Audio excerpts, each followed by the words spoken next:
Assalamu alaikum rahmatullahi wa barakatuhu. This is Suleman Ahmer. I hope you are all fine.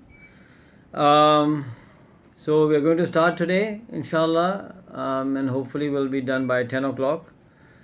Today's session is going to be in English because I've had a lot of people who requested that some of the sessions should be in English. For many of my friends who do not speak Urdu, or our friends who are joining us from other countries, okay? Tonight, inshallah, at 11 p.m. Pakistan Standard Time, this talk is going to be translated into Urdu and also into Pashto, okay? And my colleagues will be doing this, and they are, mashallah, very well qualified to translate this material.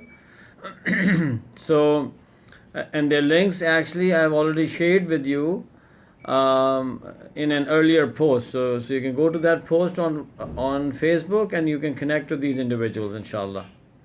Okay. I also tried to get somebody to do it in Arabic and Farsi. But inshallah, hopefully in a day or so we'll get that done also, and possibly in German also, inshallah. Okay, good. So today's topic is very important, and I pray to Allah subhanahu wa ta'ala that I am able to explain it to you.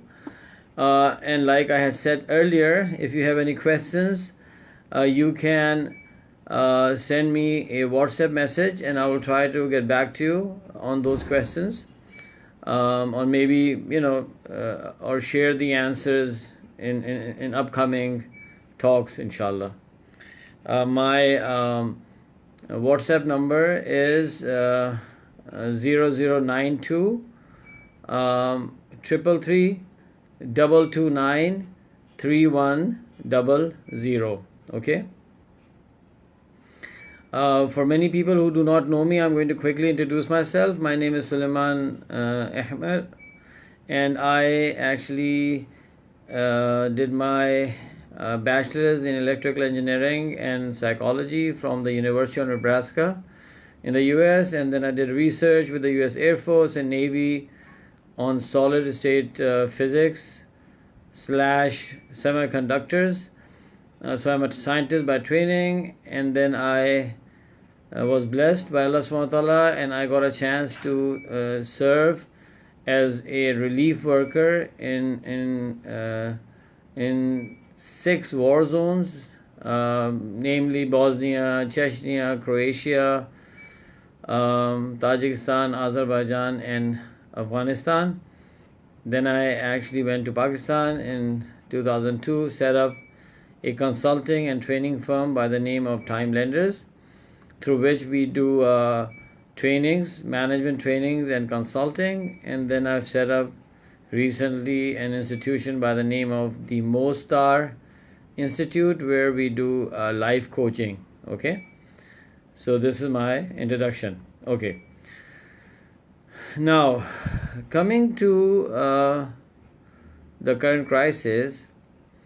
Now, whenever something dramatic happens, as it is happening to the world, and it's very unprecedented that almost half of the earth is under lockdown, okay, and it is bringing up challenges, okay, for all of us.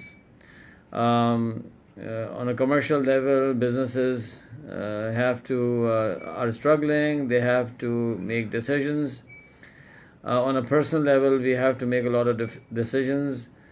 On a family level, we are making decisions. So all of us have to make certain decisions, right? For example, a few weeks ago, my son got married, and and most of you know that I live out of 2 homes. I've got 2 homes. So now this son of mine happens to be in one home of mine, and his bride happens to be in the other home, okay? And now the lockdown is in effect, and it is a huge sacrifice for this young boy to be away from his bride. I mean, so today I had a discussion with him, and he was asking me if there is any way that he can come over to this house and meet his wife. And we were discussing different options. He was presenting me with some solutions, and in the end I told him no, it's not going to work. So today I had to make a decision of not allowing my own son to come to his home to meet his wife.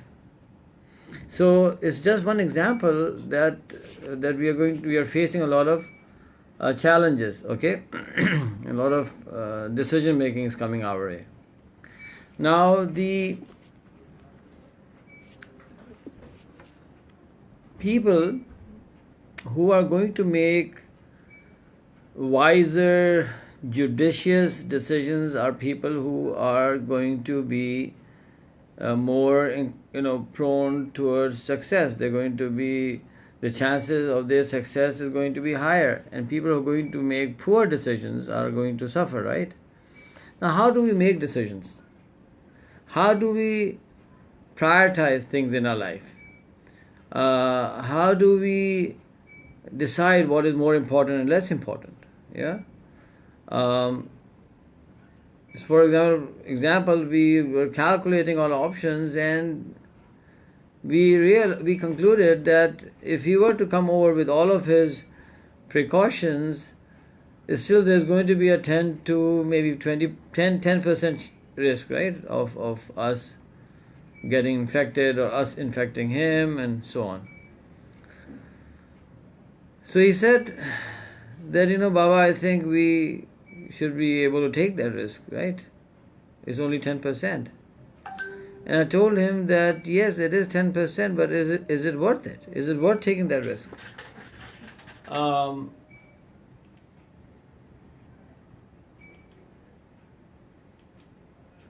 is it worth taking that risk?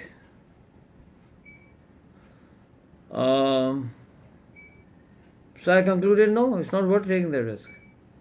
I said, if you were going to the hospital to volunteer, if you were going to volunteer with the ambulance service, if you're working in a utility, yeah, sure, because these services we have to keep them running, and if you were to be doing that and you, may God forbid, run into trouble, then fine, okay. But this situation does not warrant that risk, right? So now how do we make decisions? We actually make decisions through mental maps or mental schemas that we have developed over our life, okay?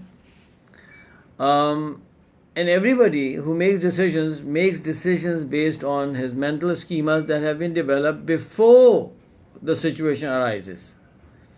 It is not that a situation will arise and we will be making our mental maps at that time. That doesn't work that way.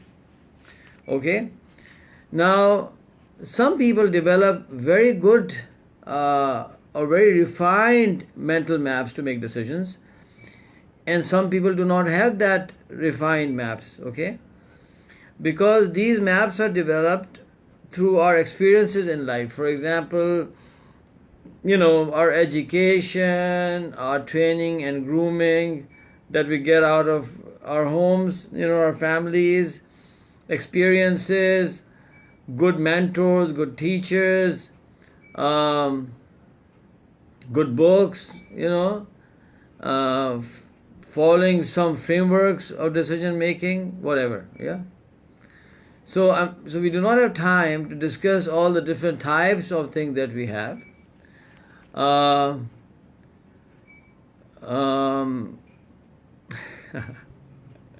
I'm getting a message that says, please speak in Urdu. Okay.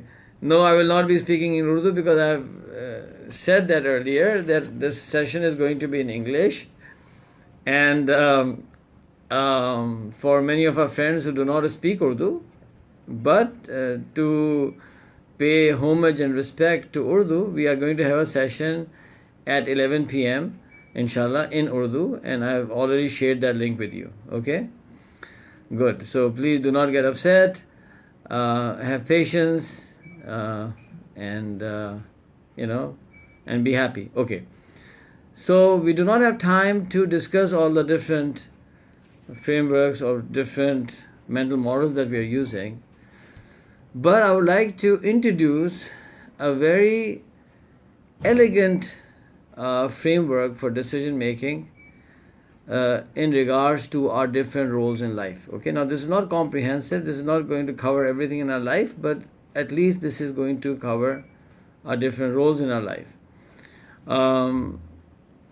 When I say elegant, it means it's very beautiful, and if you were to understand it and apply it, your decision making will become inshallah very, very refined. So this is something that I've been teaching for many, many years now, and I've seen the impact that this framework has. It also forms a part of our strategic visions workshop that we conduct through Time Lenders. So let me give you the basic fundamentals of the framework, okay?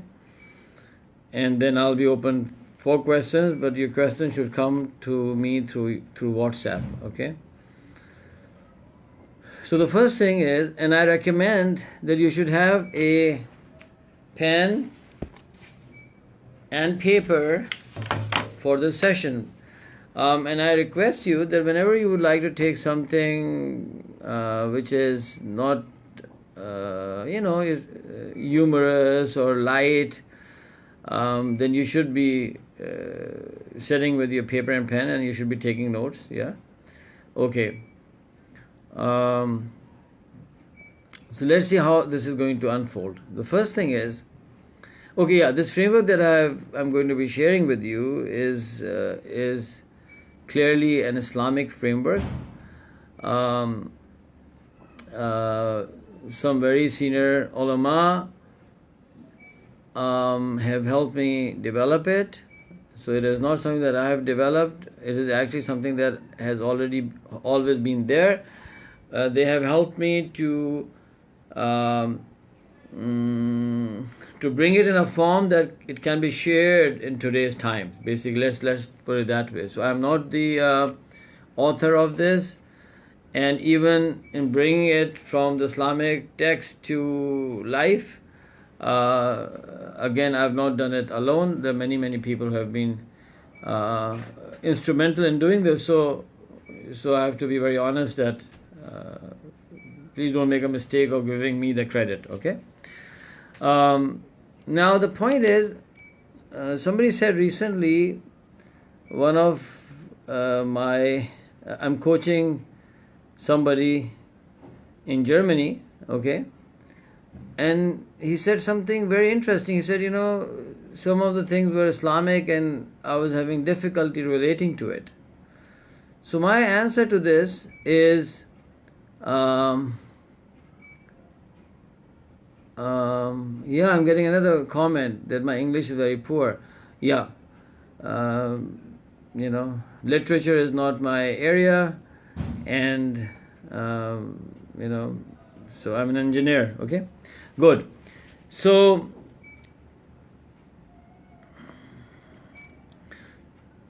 the answer to that comment is a very valuable comment, is that somebody does not have to be a Muslim to benefit from this framework,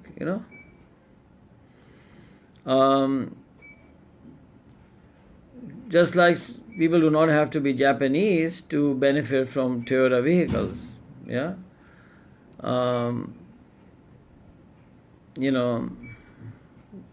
many nations have strengths, and I do not have to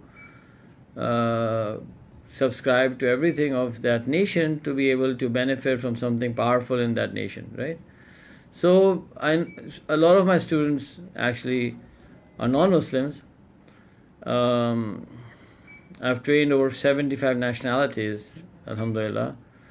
So look at it from that point. So if you can get benefit from this concept, why not? Yeah, provided it makes sense. Okay. So the first step is that we need to be aware of how many roles we have in life. Okay. When I teach this concept, one of the responses that I get is that we never realized we had so many roles in our life. Okay, because we have never thought about it. There are many things that we kind of have in our subconscious mind, or it is in our collective subconscious or unconscious, but we have never thought about it, right? So roles are of two types. One are called elective roles. Elective, elective, elective roles. The others are called mandated roles. Okay.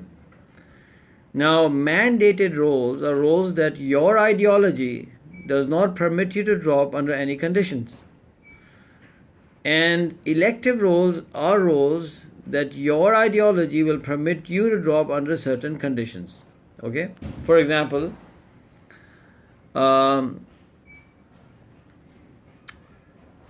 in Islam, being a husband is an elective role, because in Islam, under certain conditions, we are allowed to divorce our wife.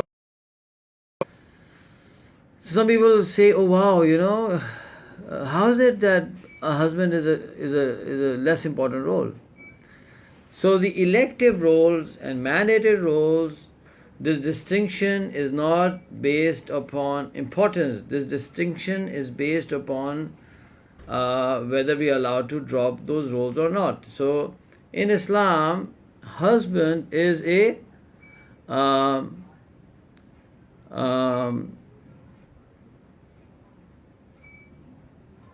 elective role.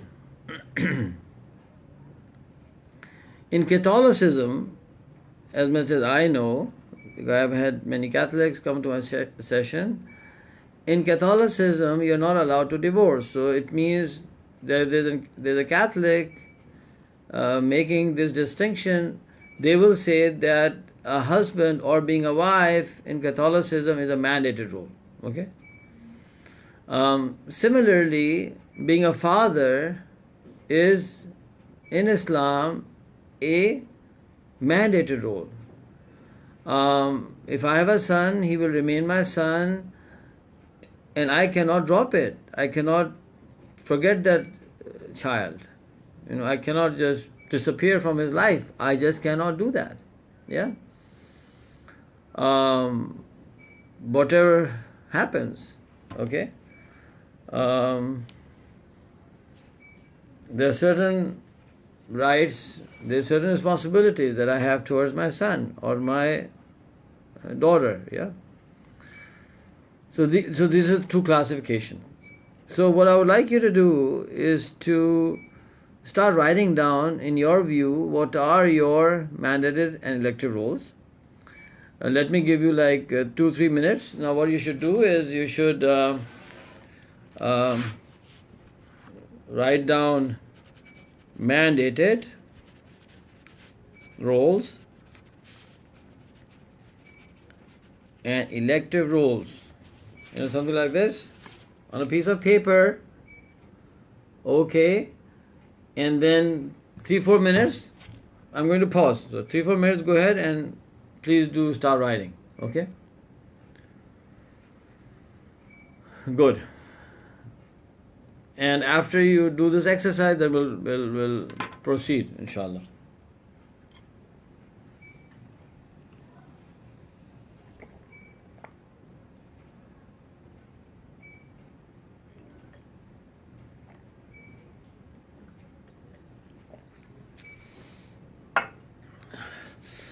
So do we have our German friends online? If you are, let me know. Oh, Fazal Niazi is from Germany. Mohammed Shujauddin, wow, okay.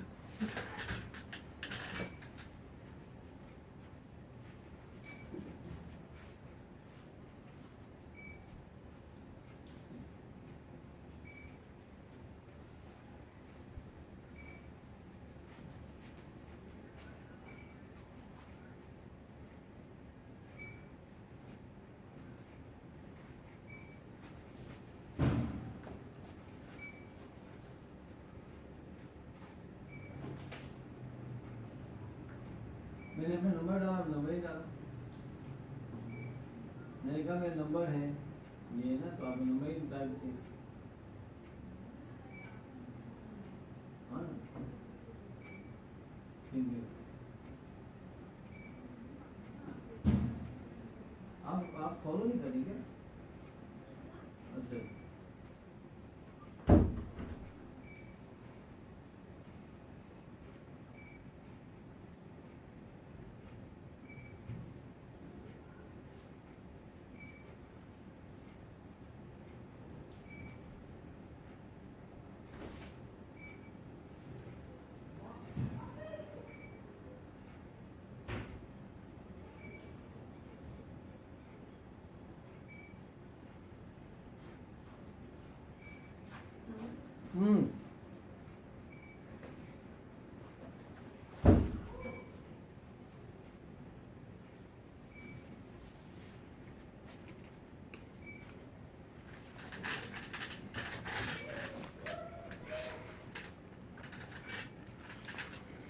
So, okay, how many rows were you able to put down? Zubair Yamin Saab?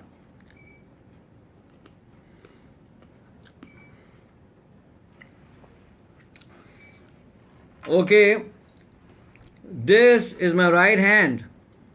Somebody just commented. In the selfie, it shows it as left. So I'm writing with my right hand.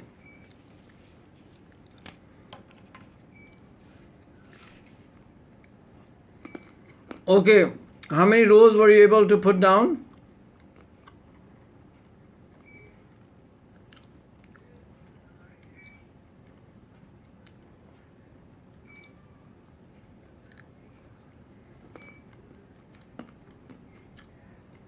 My mobile number is coming there.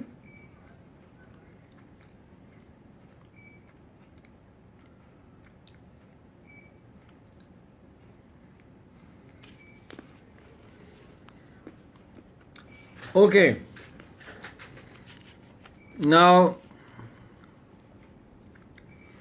some of the mandatory roles that you should have put down would be things like father, you are a father, you are a son, you could be a grandson, you could be a cousin, you are a relative, you are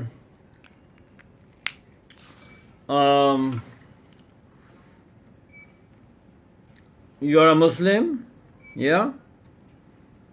You could be a Hindu, you could be self is a mandatory role. We are not allowed to commit suicide in Islam, for example, if you are following the Islamic ideology. Breadwinner is a mandatory role in Islam for men, because we are responsible to earn for ourselves and our families. Okay. Now, elective roles would be something like a husband, you could be a wife, yeah, employee, business owner, director, CEO, member of a club, maybe member of a society, neighbor, and all of that, yeah. So the first step is to make sure that we identify all of our roles. Now somebody said to me, namaz, which is prayer. Now prayer is a responsibility, it is not a role. Yeah, it is a responsibility in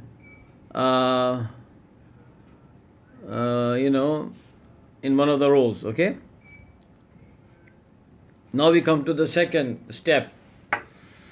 The second point is that all of our roles in our life, there are MPLs, minimum performance levels. Okay? Every society has that. Now we might not look into it that way, but every society, every ideology has MPLs in different roles. Right? For example,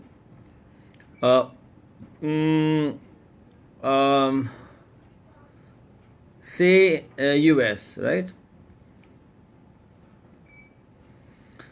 Being a father in the US, we are not allowed to smack or hit our children. Now that's against the law, right?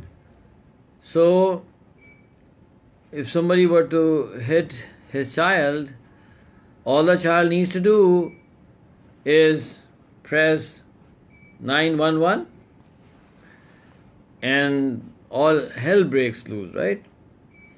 So we will say that in the US, you're not allowed to hit a child. So that's the MPL, that's minimum performance. Now, if you go below it, you are in trouble, right? Similarly,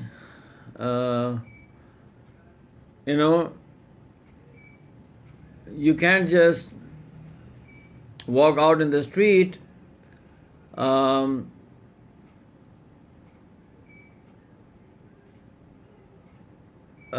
if we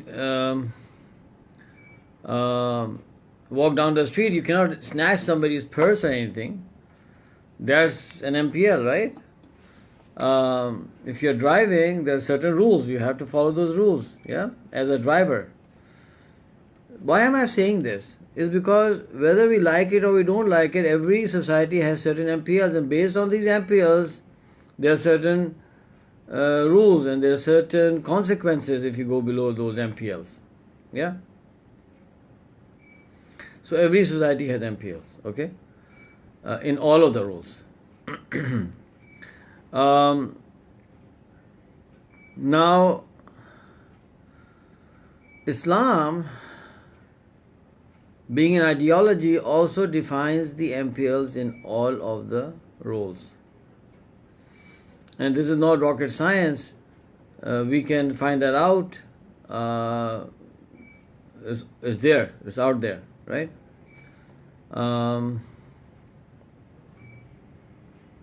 Now, the point is that if we do not know the MPLs, we are going to have major problems in our decision making. So the first step is to know our MPLs. Okay? In one of my previous videos, I told you about how I realized or I found out that my MPL was that I need to not only provide food, but I need to provide food that is in edible, cooked form, right? In Islam, being a husband. Now, having that knowledge determined the different decisions that I have been making in my life in regards to cooking in the home, right? Just imagine if I were not to know that MPL, what would happen? Okay?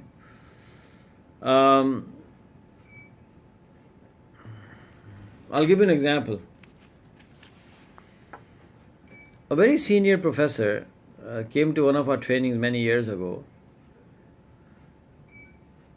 and he came to me and he said that, Suleman, I've just realized that leaving behind a lot of wealth or giving a lot of comfort, spending a lot of money on my children is not part of my MPL. You know? And he felt very relieved, because for a father, the MPL is that, a modest accommodation, modest food, modest transportation, even if no transportation. But at the same time, he has to do tarbiyah, which is to develop the children in a very ethical way, value-based way, to make sure that they are good Muslims, and to make sure they are able to earn and survive on their own. I mean, these are the MPLs, right? He told me that, I have two sons. The sons were at that time teenagers, and he said, the eldest son, I've lost him completely. He's going to the US, we have lost him. These were his words, and he said that maybe I have some hope with my younger son, and let's see what I'll do. So what he did is, he went back and he completely restructured his life. All of those extra hours that he was putting in to make that extra money, he quit those assignments.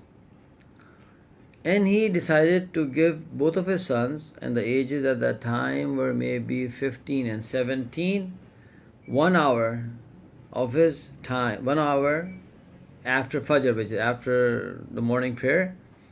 He decided to give them 1 hour every day. Now, what he would do in that 1 hour was that he would, read some books, poetry, just, talk, journal talk. Sometimes he will take them out, they'll go to a park somewhere. And subhanAllah, he kept doing that, because now he had that time, because now he has restructured his priorities, right? Within 1 year, mashallah, major shift in the lives of his sons. And people started saying that, wow, wonderful sons, wonderful kids. And they are doing so well now, mashallah. One is in the US, pretty well settled. The other one is, I think, in medical school. So you see, just knowing that MPL changed everything. So we do not know the MPLs of our health, which comes under self. Under self comes our intellectual growth and our health. Not knowing the MPLs of our health, we get into trouble. So the point that I wanted to make is that I hope you understand the importance of knowing the MPLs for decision making. For example, another example I'll give you.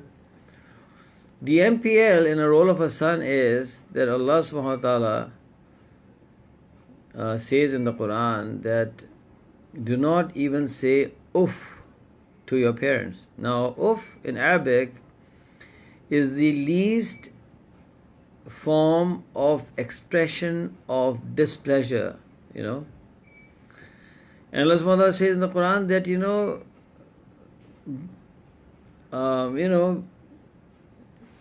be in a very humble and bored position in front of your parents.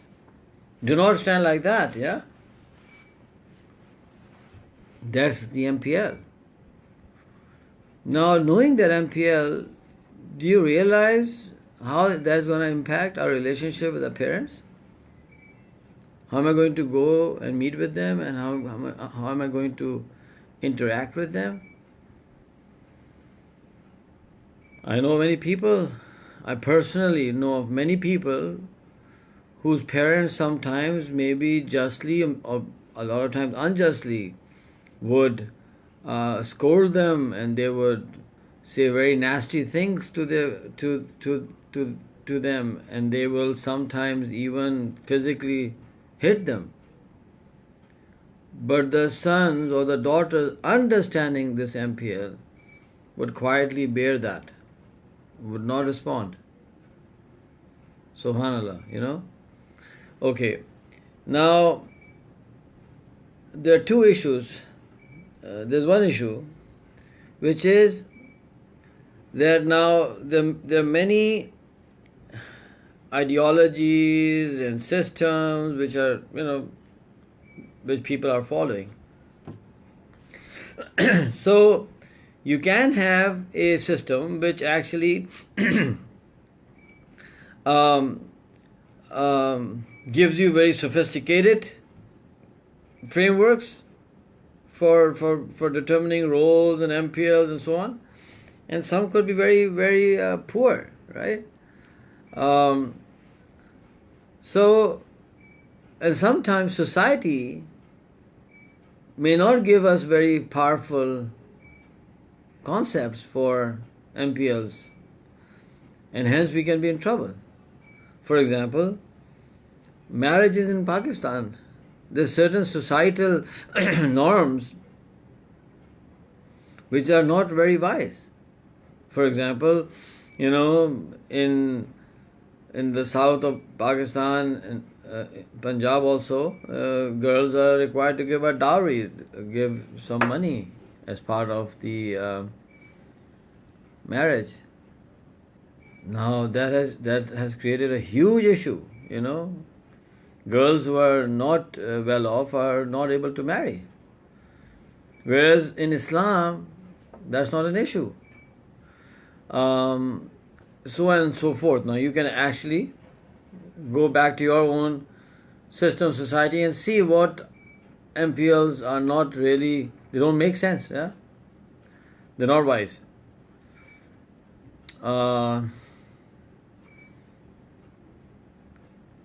There are some areas in Pakistan where it is not considered right for a girl to marry if she becomes a widow, maybe even divorced, and that's creating a huge amount of issues. Yeah. Whereas in Islam, it is encouraged that widows and divorced girls should marry. Yeah. Mufti, he's a very senior scholar, and I was reading Maulana Ashraf Ali Saab Thanvi, and he has written that widows and divorced ladies should be married off first. And he is giving some very strong arguments to support his statement. Yeah. Okay. So we should find out about the MPLs in our roles. Now, how do we find that out? Whatever ideology that you're following, say you're a Hindu, Catholic, Christian, Protestant, Muslim, whatever, go to people who are experts of the scriptures or literature and ask them. Yeah. So for Muslims, we should approach ulama, people who have knowledge and who are scholars of Islam, and we should ask them, okay, these are my roles, and what should be my MPLs in these roles. Now these MPLs, what I'm saying MPLs, in Arabic this is called,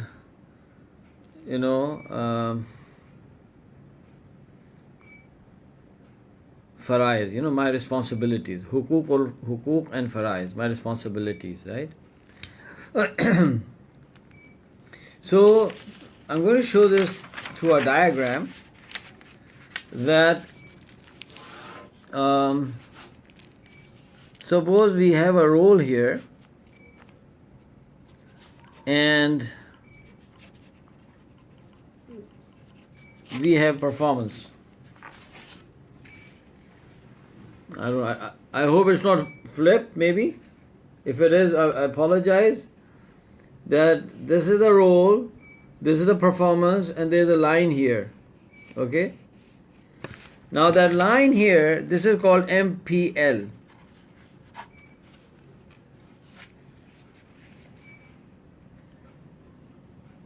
Masood Ali Khan Sahab, there's the MPL. Okay? this line. Now, if you perform at MPL, then we say that you are at adl. You are at adl. Yes, flipped. I apologize. You know, technology has its challenges, right? Okay, it's called adl. ADL. You are at adl. Now, suppose you do better than adl, you move up and you start to perform. As you start to move up, that is called ihsan. What is it called? Ihsan. Can somebody type as I'm saying all of these words? Ihsan. Imran Asad Khan Saab, I'm missing you. Okay, ihsan. You're moving up. Ihsan. And a point which is the highest level of ihsan, beyond which you cannot do any better. Okay? It is called the highest level of ihsan or itqan. Okay, I'm going to write that here now. Itqan. This is from the Quran, this terminologies. Highest level of ihsan is called itqan. Itqan. Okay? I know it's flipped, but I hope you can look at it. Alif, ta, qaf, alif, noon. Itqan. Raziuddin Ahmed Saab, can you write that? Okay. Now, if you do not perform at the level of MPL and are performing below that, Mia Salman, thank you, you did it, mashallah. If you go below that, it is called zulm. Zulm. You know, translation could be oppression.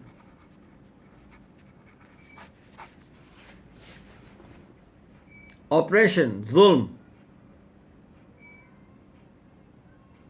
Okay? For example, suppose we have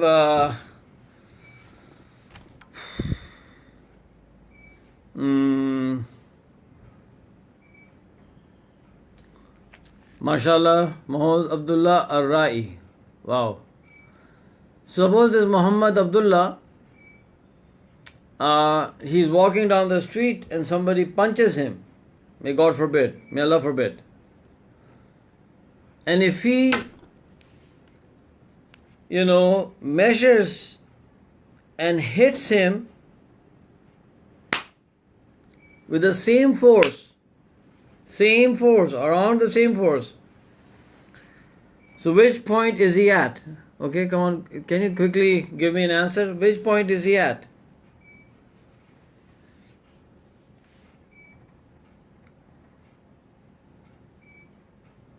Okay guys, come on, mashallah.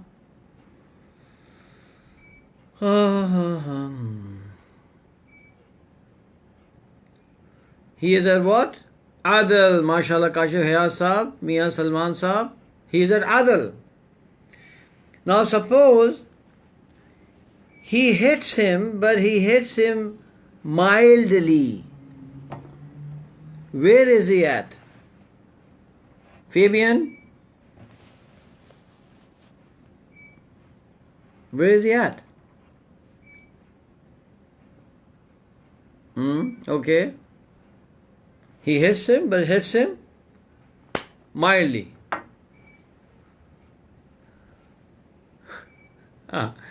Okay. Fabian from Germany says ihsan. Mashallah, Fabian, you picked it up well. Okay, good. No, no, no, no, no, no, no, no, no. It's not itqan. No, no, no, no, no, no, no. It's ihsan. Okay. Now suppose he doesn't hit him and forgives him and says that I feel that you are troubled. Is there any way I can help you? Now what is that now?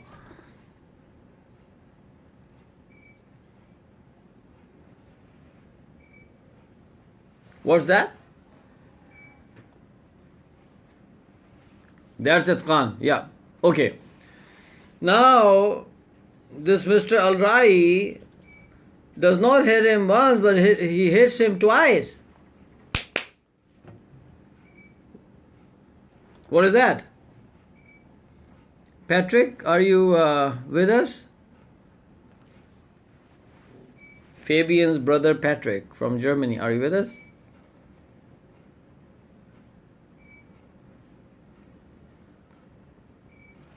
He hits him twice. Oh, guys and girls. Zulm, mashallah, very good. You know, I'll give you a Pakistan's parliamentary clap. That's zulm, guys. Imran Asad Khan Sahab not only hits him 3 times, but he puts him down on the floor and he sits on him. What is that?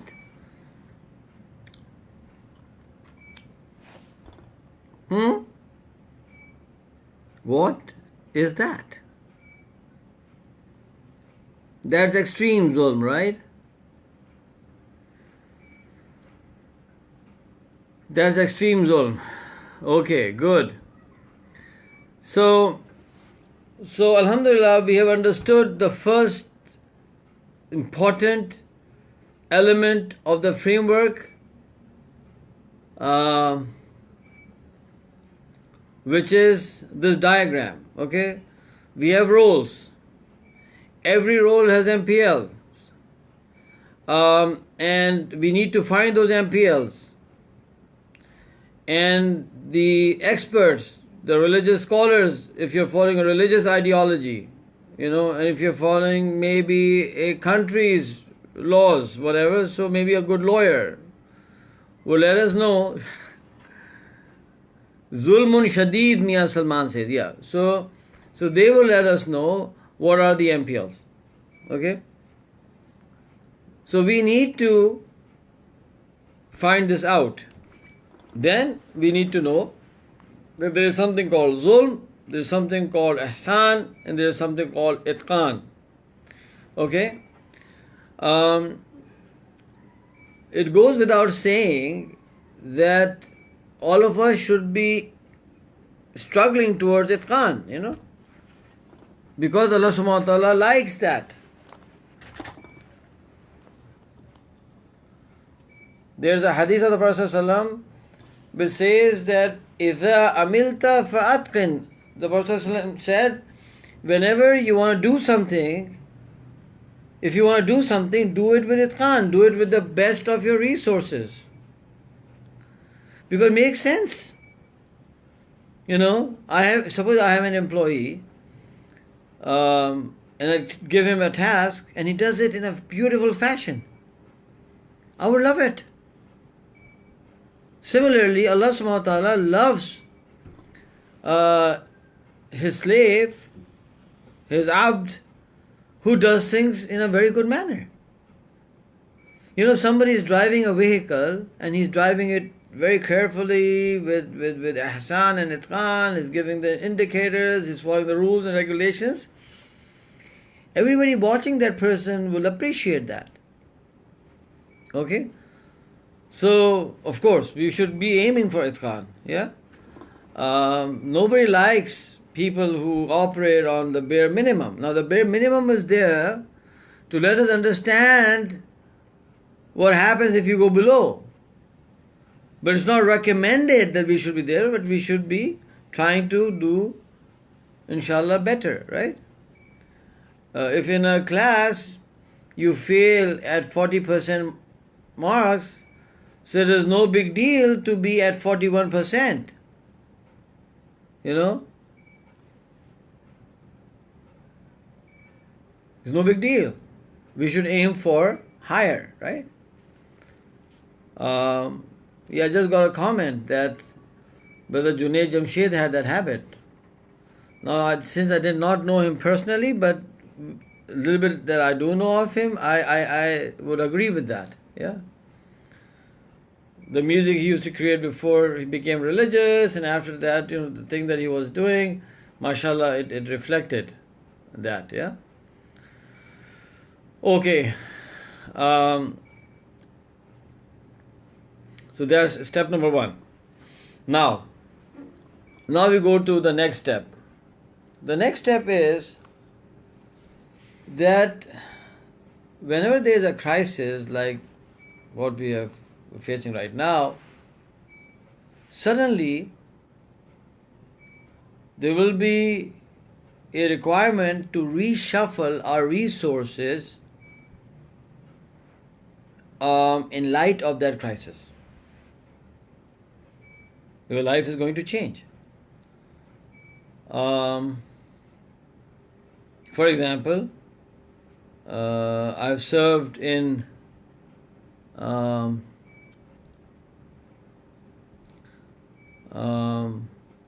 different wars. So, for example, you're sitting, like in Bosnia, for example, it was a very peaceful country, very prosperous country. Bosnia was. Everything was absolutely fine. And then, in a very short period of time, now there's war. And it was a very vicious war. Haidar Ghaznavi Sahab. Now you cannot say that I'm going to lead my life the way it was. You cannot say that. There are certain demands. The resources have to be reassigned. And now the MPLs are going to shift. Now some people say, well, how do the MPLs shift? Because under certain conditions, there are certain exceptional situations where MPLs will shift. For example,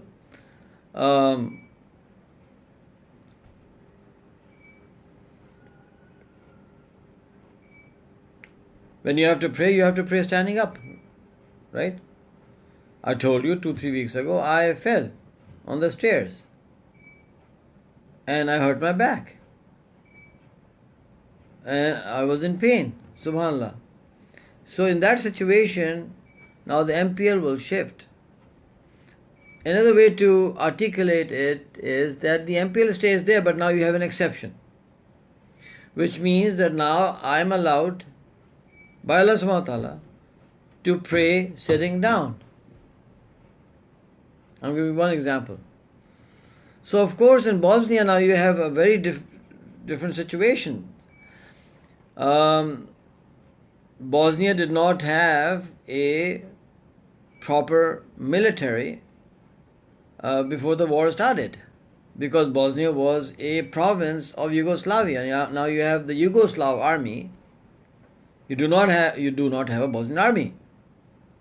Now there was a militia which was called TO, Territorial, I think, army, but it was a local militia. Okay. Now suddenly you don't have an army, and now the war is there, and people are being massacred. So the Muslims, and in the Yugoslav army, we did not have a lot of Muslims, but whatever we have, they deserted from the Yugoslav army, rushed to Bosnia, and they were the ones, may Allah reward them, who very quickly started to raise an army. And there was a 100% draft that was legislated by the Bosnian government, which said that every person who's in a fighting age has to enlist in the army. Now, in this situation, roles have to be juggled, they have to be restructured, the resources have to be realigned. you know, subhanallah, now you have to go and join the army, you have to get training, your wife, you cannot give her time. They have to maybe move to a refugee camp, you know, you will be away from your family from, I don't know, months. There were cases when I was there that people did not know where their husbands were. Women did not know. They did not know where they were. They did not even know whether they were alive or not. You know, subhanallah. So now things will change. So now what do you do in this? How do you juggle? Okay? The same situation, if not in that severity, if not in that if not in that severity, is what we are facing today in the world. You know, corona. Novel coronavirus is here, guys, and we are getting challenged. Yeah. But alhamdulillah, this framework that I'm unfolding in front of you, if you follow that framework, it gives us very structured way to, you know, realign our life, to ensure that we are on track in all of our roles. Okay. So that inshallah will be shared with you tomorrow. Okay. So alhamdulillah, by the grace of Allah subhanahu wa ta'ala, today we discussed some very key concepts. We spoke about the need for a framework to make decisions. We spoke about how what are roles. We spoke about MPLs. We spoke about adl, zulm, ihsan, itqan. We spoke about how to find out the MPLs, which is from the ulama and scholars. Okay. I'm making a list of people and I'm speaking to them. I've spoken to some of them, and inshallah tomorrow I'll give you a list of inshallah scholars that you can contact if you need to find out information. I'll have some health experts, maybe doctors, that you can call to find about your MPLs about health. Inshallah there will be a few dietitians, nutritionists, you know. So I'm doing this research. Probably by tomorrow I'll have a list of people that I can share with you. So if you need to get information, you can actually call them up and find out your MPLs and so on. Okay. With this, I would like to say thank you so very much. I appreciate. We still have a couple of minutes, but I do appreciate all of the friends who are joining. I hope you will be able to get this information and share it with your friends and educate others. MashaAllah. I was looking in the list. I was amazed that we have people listening from India. I'm honored. We have people from the US, Germany, Australia, all of these places, mashallah. So, I hope this would be of value to you, inshallah.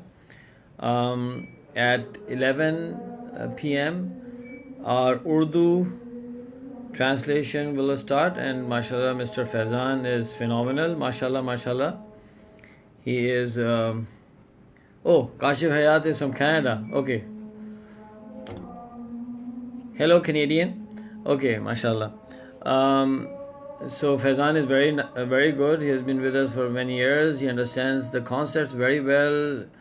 He is working with me in coaching people as a life coach. He is doing a wonderful job, mashallah. So, people who would like to listen in Urdu. Another friend of ours, Dr. Abdullah Abid, is a professor at Swat University. He has been with us for many years, and he is also helping me with coaching, and he is, mashallah, has been training this material for years now, mashallah. So I've selected some very good people who will be an asset for you, for people who have difficulty in English, Urdu, and Farsi, sorry, Pashto, yeah, inshallah. Good.